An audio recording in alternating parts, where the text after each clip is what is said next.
All right, today we're diving into a really fascinating and, deeply symbolic text.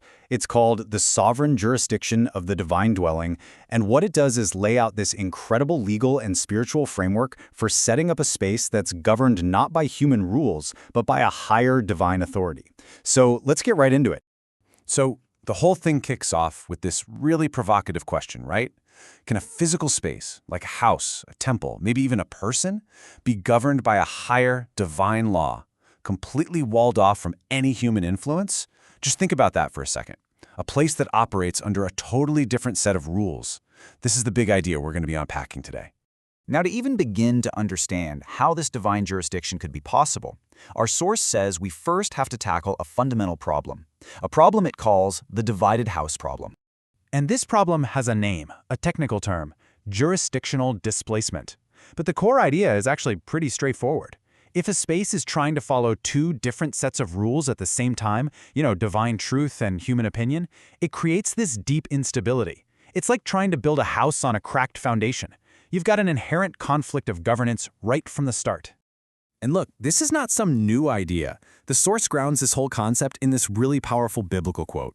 The argument isn't just that a house with two competing bosses is inefficient. No, it's that it is structurally doomed. It's guaranteed to collapse. You just can't serve two masters. So the crucial takeaway here, the thing to really get, is that this isn't just some philosophical debate. The source presents this as a deep structural flaw. The second you introduce man-made interference, you create a fracture, a weakness that makes the entire system unstable from the inside out. Okay, so this internal division, it doesn't just sit there quietly. The source argues it escalates into an active, ongoing war, a conflict of laws, with two completely incompatible systems battling for control. And what's really cool about this slide is how it just lays out these two opposing forces so clearly. On one side, you've got the Word. The source describes it as a pure, constant, unchanging truth, an absolute standard, rock solid. And on the other side, man's opinion. It's defined by variable logic, shifting systems, subjective rules. It's all over the place. These two are presented as being from different universes, basically. The source uses this really intense passage to hammer the point home. It asks, "What concord hath Christ with Belial?" Now, in this context, Christ stands for that divine, unchanging order, and Belial represents lawlessness, human chaos. The question is rhetorical, obviously. What kind of deal can order make with chaos? The argument is simple. There is no deal, no treaty, no compromise, ever. So to just boil this whole conflict down, the two systems are legally, fundamentally incompatible. A contract, an agreement between them, it's impossible. Which means one doesn't just win, it has to completely and totally displace the other one. There's absolutely no middle ground here. So if one system has to totally obliterate the other, how is that actually done? I mean, legally speaking. This brings us to the source's really fascinating solution, a superior legal claim that it calls the unbreakable lien. Okay, so the source introduces this powerful idea, and it's both a legal and a physical metaphor, a fixation. I want you to picture this. It's the act of physically fastening the word, symbolized as a nail, into the very structure of the dwelling. That one single act establishes a permanent, universal legal claim, a lien, that legally overrides any and all human claims that came before it. And this quote from Isaiah, this is the bedrock for the whole idea. It talks about fastening something as a nail in a sure place.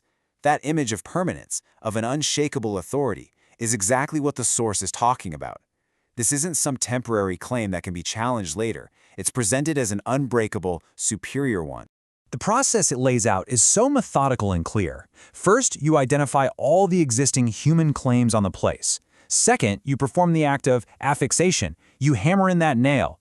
And third, that single action establishes a brand new universal lien that legally just wipes the slate clean.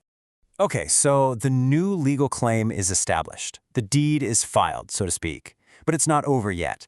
Now the dwelling itself has to be prepared for its new purpose. And this is what the source calls the act of consecration. Consecration here is way more than just a ceremony. The source describes it as an active, almost legal process. It's about setting the dwelling apart, formally dedicating it to a single purpose, to operate exclusively under this new divine jurisdiction. And this passage is what seals the deal. Through this act of consecration, the dwelling is no longer just a house. It legally becomes a temple of the living God. It is officially prepared and made ready for a divine presence to move in. So this all leads up to the final, decisive step in the whole framework. This is the point of no return. This is where the change in ownership becomes absolute and totally irreversible. This is executing the final judgment. So the crucial point here is the physical act of vacating. It's not enough to just have a new deed on file. The old tenants have to literally leave the building.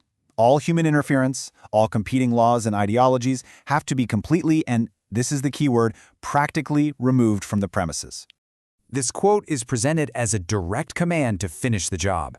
It's a call to come out, to be separate, to get rid of any lingering trace of the old system.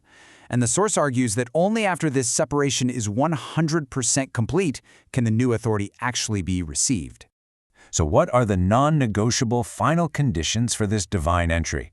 According to the source, all those man-made laws have to be nullified. All human interference has to be removed. The space must be made legally and practically empty. It's only into this complete vacuum that the new authority can enter. So, when we put all the pieces together, what we have is this surprisingly detailed framework.